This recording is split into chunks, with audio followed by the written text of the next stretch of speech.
आज की सबसे बड़ी खबर मैं आपको बताने जा रही हूँ, जहाँ दिल्ली हाई कोर्ट के एक जज के घर पर आग लग गई और आग लगने के बाद घर के अंदर करोड़ों रुपए मिला है।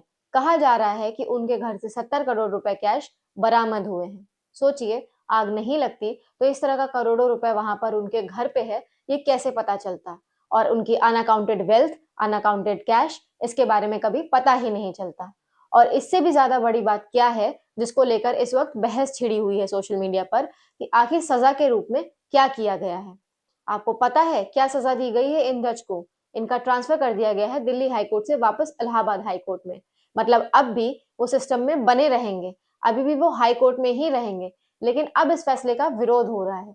इलाहाबाद हाई कोर्ट ने इसका विरोध करते हुए चीफ जस्टिस ऑफ इंडिया को पत्र लिखा है और कहा है कि इलाहाबाद हाई कोर्ट कोई ऐसा डस्टबिन नहीं है जो ऐसे जज को यहाँ भेजा जाए।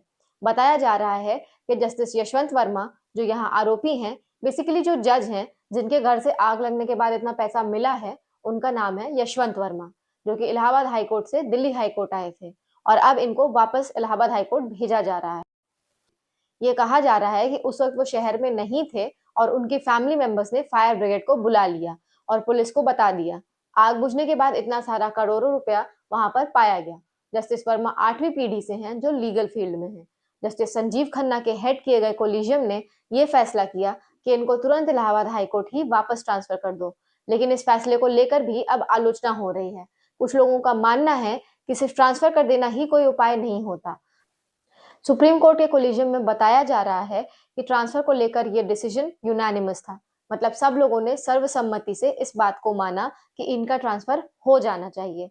लेकिन कुछ लोगों का ऐसा भी मानना है कि अगर यशवंत वर्मा को इस तरह से ही जाने दिया, छोड़ दिया गया और बस ट्रांसफर कर दिया गया, तो इससे जुडिशरी में ट्रस्ट इरोड होने लगेगा। यही सवाल अब उठ रहे हैं कि आखिर ये सब चीजें क्यों नहीं की जा रही हैं?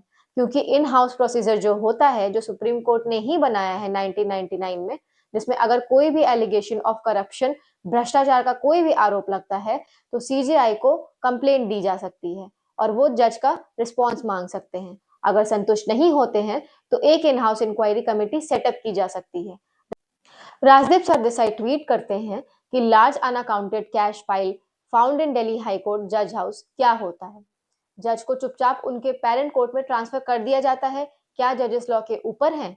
इसलिए बहुत जरूरी है कि इसको सख्ती से डील किया जाना चाहिए था। डेमोक्रेसी को बचाकर रखना बेहद जरूरी है।